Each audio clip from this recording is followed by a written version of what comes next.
So in about 4 days, as of the time of this recording, Cardfight Vanguard IF Extra Story will be premiering. And as many of you know, no one is looking forward to this, no one asked for this, and no one is excited for this. But since I've cursed myself to a life of talking about card game anime, let's take a few minutes and look at the opposite approach. How can this show be good? How can it work? Because I'm a firm believer any idea can work. Anything can be made good if done correctly, if executed right, and this is no exception. I think you could totally make something like this work and just blow us all away, because then we're not really expecting anything, so there's more room to then get in there and surprise us. And this could very well do that. So before it comes in and shows us what it's got, let's take a couple minutes and talk about how it can do those things, the right way to do these characters, the right way to do the plot, all the little technical stuff they can do to make this show good. Now, this is all ultimately just speculation. At the end, we don't really know a lot about this season, which is kind of interesting. So we're just going to be going off what we've seen of it so far and where we can infer from there. Now, this show may do none of these things and be great, and it could also do all these things and be bad. This is just my opinions and just what I think of at this moment. So without further ado, let's just get right into it. So number one on this list I want to talk about is Ibuki. They're definitely building Ibuki up to be the sort of main perspective character, point of view character of this new season. He's on some sort of mission by the Tatsunagis to go to this other dimension, and for some weird reason, Bushiroad really fucking loves Ibuki. They do not want to stop shoving this guy down our throats, people. But if he's going to be the protagonist, you need to continue his arc from V-Series. And since we saw Evil Ibuki in one of the in the trailer for this, I say take advantage of that. Maybe make it that in this dimension, Ibuki meets what he could end up becoming. He meets the version of himself that either relapses back into being bad or never got turned good, and Ibuki has to learn to live with that darkness is still inside him.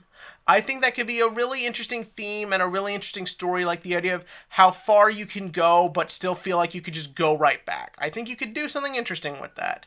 And hopefully he's not just a bumbling buffoon just making mistakes everywhere like we saw in that preview. They really do something with him here. That would be very nice.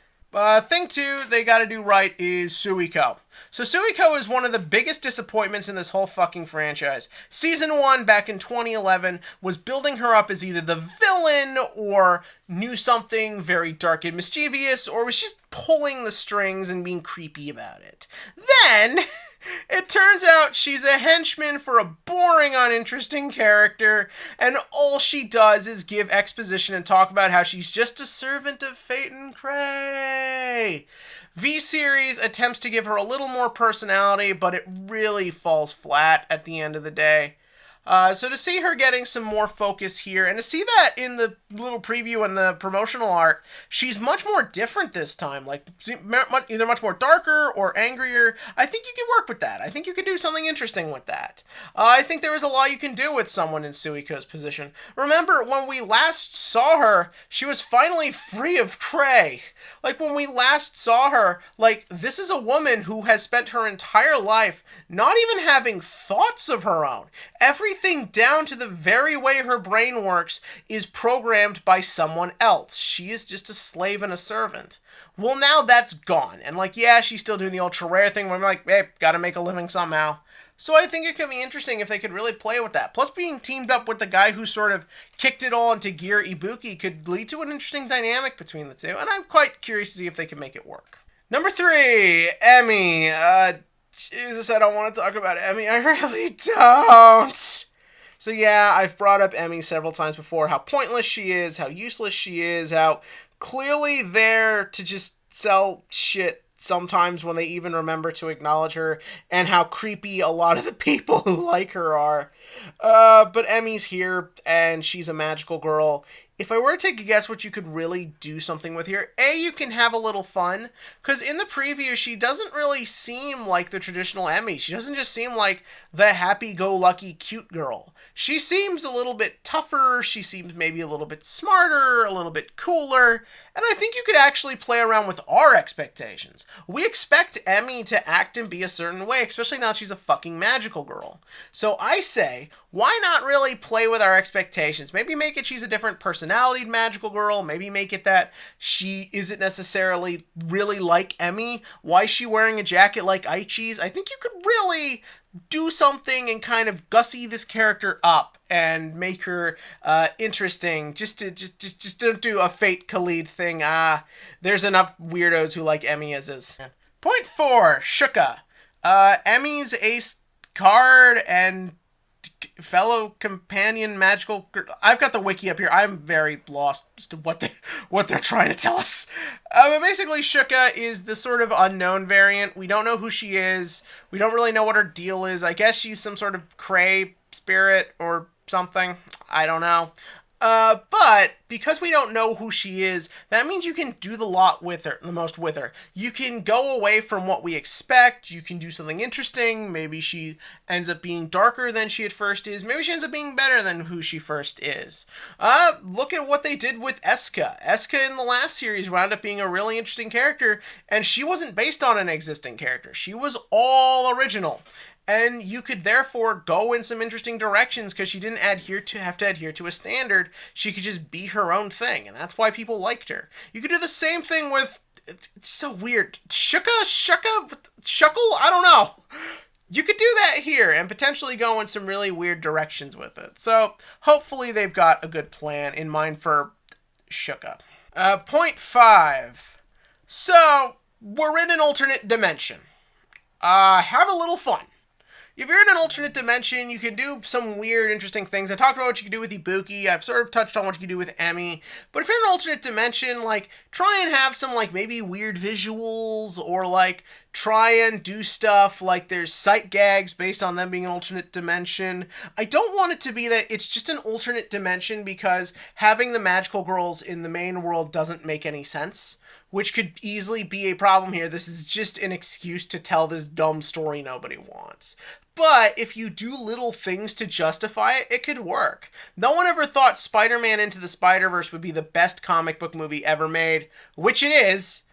And part of the reason it is, I think, is because it takes full advantage of the fact that it has a very interesting setting, that it has animation, that it has all these things you can do. And I'm not saying these visuals have to get like Madoka Magica levels of like weird and trippy, but it would help.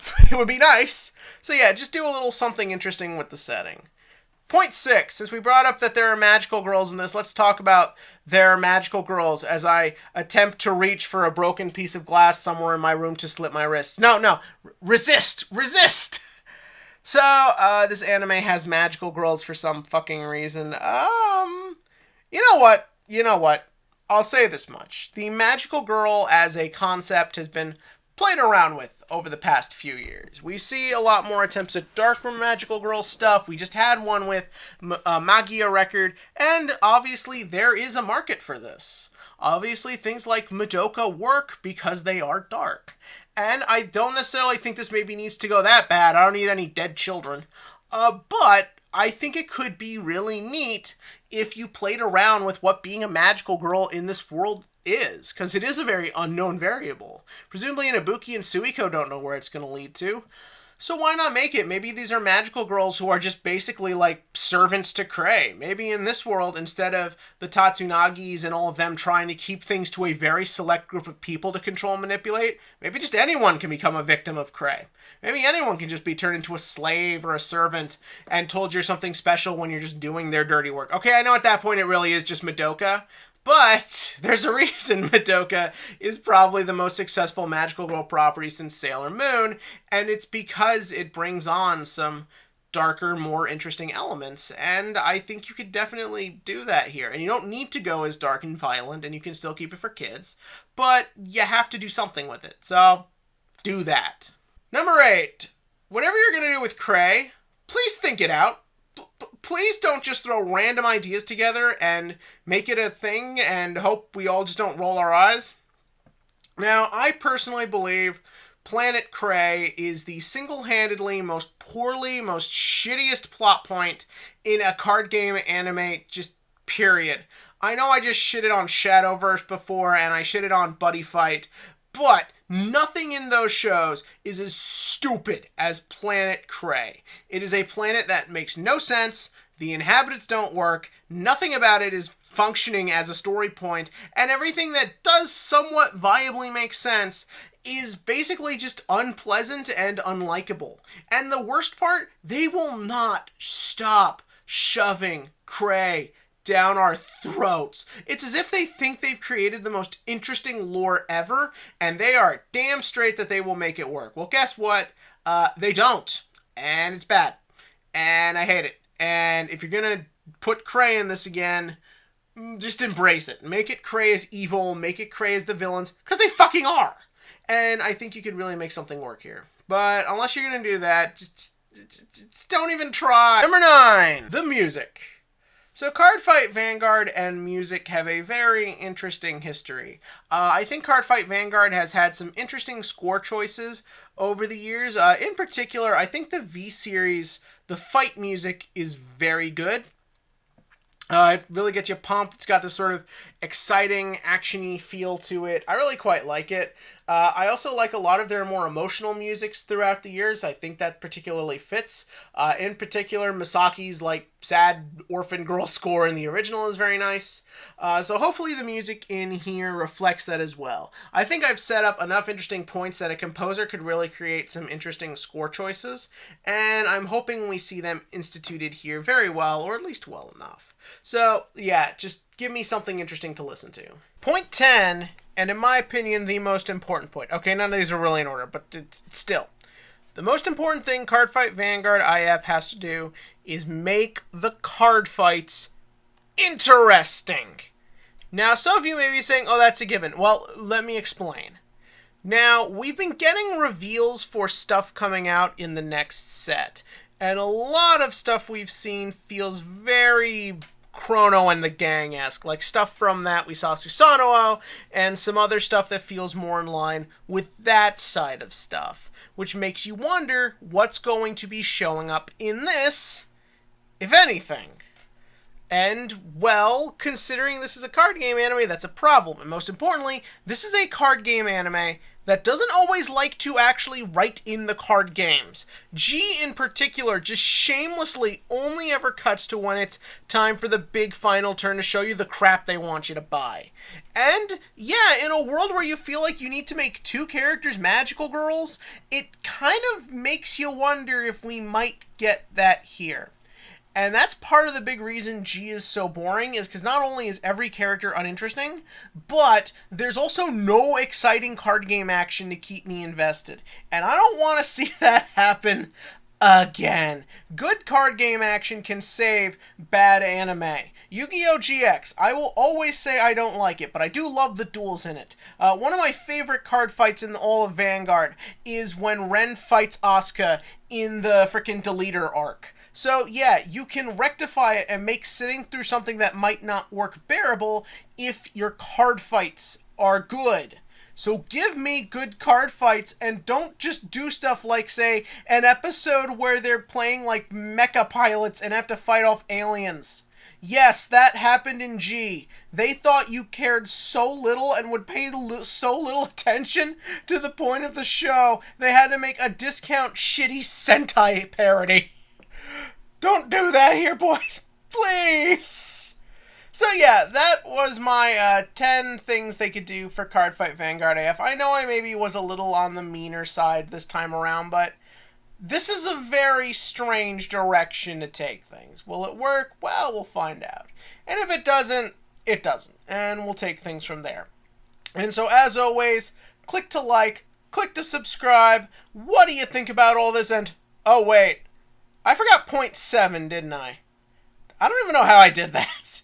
Alright, point 7. Okay. Don't lewd the magical girls.